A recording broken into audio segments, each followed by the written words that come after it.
बिना परमिशन के वीडियोस ना बनाएं इस किताब पर, वरना आपका चैनल और वीडियो दोनों ही डिलीट हो सकता है। अरे वो कैमरा वाले भैया, रुक जाओ जरा, सब्र करो यार, कंघी तो कर लेने दो कम से कम। हेलो गाइस, कैसे हो आप सब। और आज आप लोगों को जैसे कि पता है कि मैं आप लोगों के सामने switch off switch on acting book का पार्ट 2 लेके आया हूँ। वीडियो को ज़्यादा लंबा ना करते हुए, टाइम ज़्यादा ना लेते हुए टॉपिक पे आते हैं डायरेक्ट। ओके, कल तक हमने देखा था, बहुत कुछ इस बुक के बारे में जाना था। अब और भी कुछ जानना है हमें इस बुक के बारे में।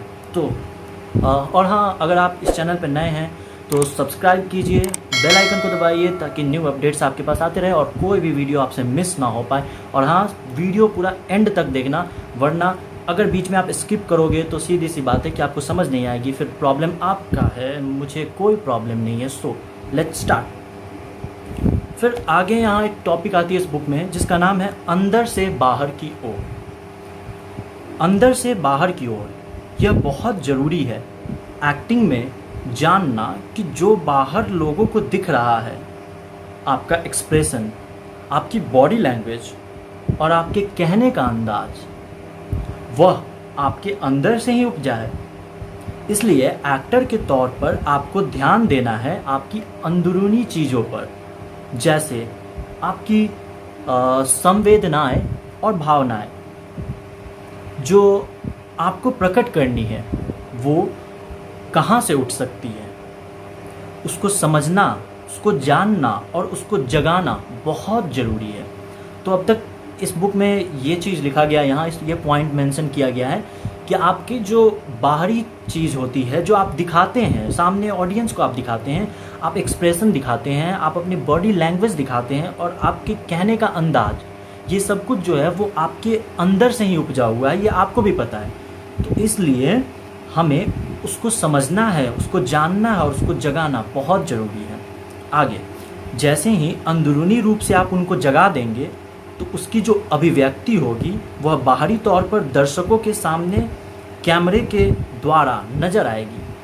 आप जब अपने अंदर की चीज़ों को डेवलप करोगे, उसे जगाओगे, तो ऑटोमेटिकली आपको पता है कि वो जो आपका जो एक्टिंग होगा वो दर्शक के सामने कैमरे के थ्रू आएगा। आगे आते हैं, और इस तरह से आप वह एक्टिंग करेंगे जो आपके अंदर से उपजी है, जो सबसे ज़्यादा नेचुरल है, जो सबसे ज़्यादा सच्ची है और जो सबसे ज़्यादा आपके ऊपर सटीक लगती है। जैसे हम लोग देखते हैं कि वीडियो जब कोई बनाता है या फिर कोई एक्टर एक्टिंग करता है तो वो नेचुरल कभी कभी नहीं लगता है, वो लगता है जैसे ओवर एक्टिंग कर रहा है, या फिर वो उसे एक्टिंग नहीं, उस मतलब नेचुरल एक्टिंग नहीं कहते हैं। तो वो यही चीज़ समझाना चाह रहे हैं यहाँ पे कि जब आप अंदरूनी अपने अंदर की एक्टिंग, मतलब आप अपने अंदर से एक्टिंग करोगे ना, अंदर से पहचानोगे अपने अंदर के एक्टर को और तब एक्टिंग करोगे ना, तब जो आपके अंदर से जो एक्टिंग निकलेगा ना, वो नेचुरल एक्टिंग होगा। कई बार मैं उन एक्टरों से मिला जिन्होंने 1 से 2 नाटक किए हैं और उसके बाद मुंबई में ऑडिशंस दे रहे हैं, लेकिन फिर भी सफलता नहीं मिल पा रही है। वजह यह बताते हैं कि अगर हम डायलॉग याद करते हैं तो कैमरे के सामने इमोशन नहीं आ पाते, और अगर इमोशन आ जाते हैं तो लाइंस भूल जाते हैं। वजह उनको समझ नहीं आ पाती, लेकिन बहुत साधारण सी वजह है कि उन्होंने सिर्फ अभी 1-2 नाटक ही करे हैं। उन्होंने जब नाटक की तैयारी की थी तब हर कैरेक्टर की प्रैक्टिस उन्होंने महीनों की थी, और डायरेक्टर के द्वारा बताने पर और बार बार डायलॉग को दोहराने पर वह उस कैरेक्टर को कर पाएँ।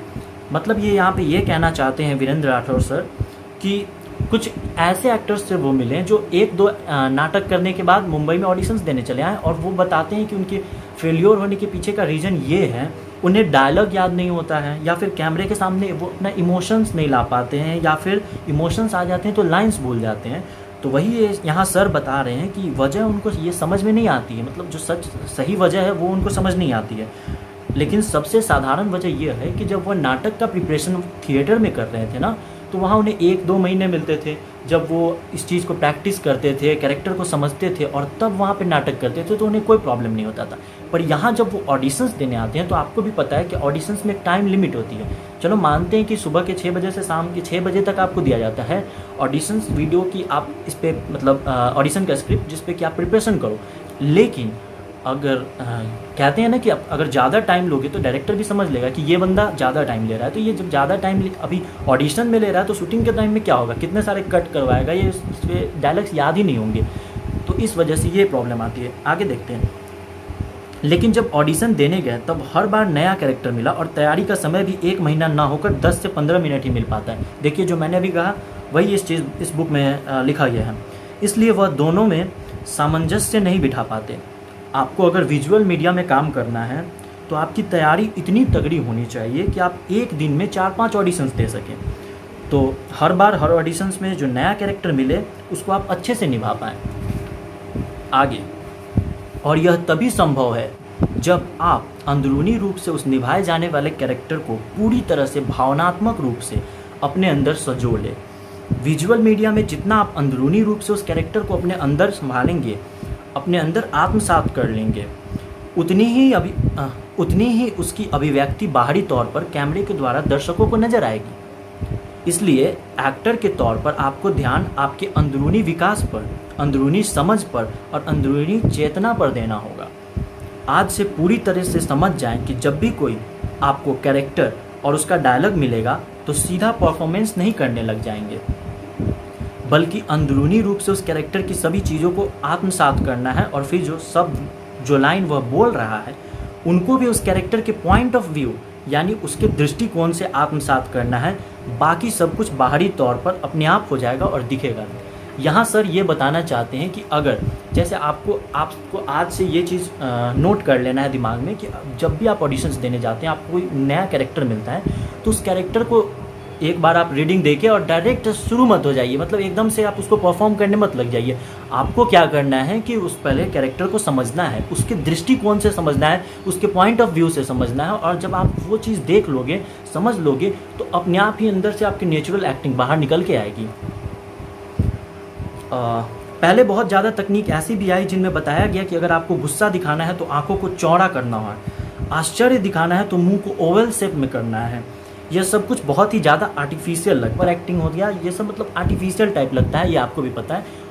लेकिन क्योंकि यह बाहरी तौर पर आप कर रहे हैं, ये बाहरी तौर पे कर रहे हैं, ये आपके अंदर से निकल कर नहीं आ रही है, अंदर से उस भावना को फील नहीं कर रहे हैं, वह ना तो आंखों में दिखेगा, ना आपके चेहरे पर दिखेगा, ना आपकी आवाज़ द्वारा महसूस होगा, और ना ही आपकी बॉडी लैंग्वेज में दिखेगा। इसलिए यह जो बाहरी तौर पर एक्टिंग करने की कोशिश होती है, यह हमेशा एक कोशिश नज़र आती है, ना कि वह किरदार। बाहरी तौर से आप करोगे, जब भी एक्टिंग करोगे ना, तो वो एक कोशिश ही दिखेगी, वो किरदार नहीं होगा आपका। आज के डिजिटल दौर में बहुत से ऐसे वीडियो भी मौजूद हैं जिसमें ऐसा बताया जाता है कि अगर आप ऐसा चेहरा बना लेंगे तो आप गुस्से में नज़र आएंगे। बहुत सारे वीडियोज़ आपको यूट्यूब चैनल पे ही मिल जाएगा जिसमें बताते हैं कि हाउ टू गेट एंग्री कैसे हो, गुस्सापन कैसे दिखाए कैरेक्टर में।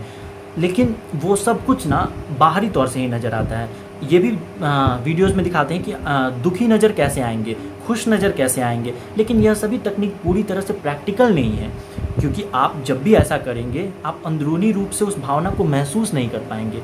आपको भी पता है कि कोई भी YouTube वीडियो जो होगा वो आपको सिखाएगा, ठीक है, मानता हूँ मैं कि वो सिखा देगा आपको कि हाँ हंसे कैसे, आश्चर्य कैसे करें, गुस्सा कैसे करें आंख दिखा के, लेकिन उससे कोई फ़ायदा नहीं होने वाला है, क्योंकि आप आज देखोगे कल भूल जाओगे, पक्का है। इस पर आपको प्रैक्टिस करना, अपने अंदर से उस चीज़ को निकालना है।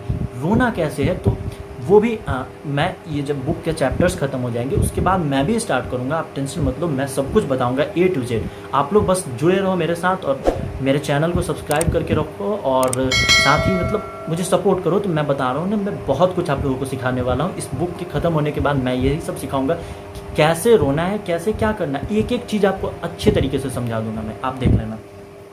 फिर आगे आते हैं, वही अगर आपने स्विच ऑन एक्टिंग तकनीक को अपनाया तो अंदरूनी रूप से आप उसको फील करेंगे, चाहे वह गुस्से की भावना हो, खुशी की, दुख की, उसका प्रतिरूप आप अपने ही आंखों में देखेंगे, आपके चेहरे में, आपकी आवाज़ में और आपकी बॉडी लैंग्वेज में नज़र आना शुरू हो जाएगा।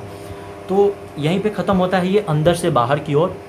अब इसका जो पहला चैप्टर है उस चैप्टर का नाम है हम सभी पैदाइशी एक्टर हैं। तो इस चैप्टर को मैं स्टार्ट आज नहीं करूँगा क्योंकि फिर वीडियोस ज़्यादा लंबा जाएगा, फिर आप लोगों को मज़ा नहीं आएगा। यहाँ तक के लिए आप लोगों को कोई भी डाउट है तो आप कमेंट करके पूछ सकते हो, मैं हर एक के कमेंट का रिप्लाई करने का कोशिश करूँगा। और जुड़े रहिए मेरे साथ, बने रहिए, चैनल को सब्सक्राइब कीजिए। अगर वीडियो अच्छा लगा हो तो लाइक कर देना, शेयर कर देना, कमेंट कर देना। बहुत मेहनत लगती है यार वीडियो बनाने में, इतना कर देना प्लीज़। और सब्सक्राइब करो चैनल को, बेल आइकन को दबाओ और जुड़े रहो मेरे साथ। एक्टर तो तुम्हें बना के ही छोड़ूंगा मैं, क्योंकि मैं भी बनना चाहता हूँ। मैं भी आपकी तरह ही स्ट्रगलिंग एक्टर हूँ, मैं खुद भी बनूंगा, मुझे पता है। इतना कॉन्फिडेंस है मेरे अंदर, यही कॉन्फिडेंस मैं आप लोगों के अंदर भी देखना चाहता हूँ और आप लोगों के अंदर भर दूंगा ऐसा कॉन्फिडेंस, और आप सब एक्टर बन सकते हैं। इनफैक्ट हम सब एक्टर बन सकते हैं। चलो धन्यवाद, आज के लिए इतना ही। वीडियो अच्छा लगा हो लाइक शेयर कमेंट जरूर करना।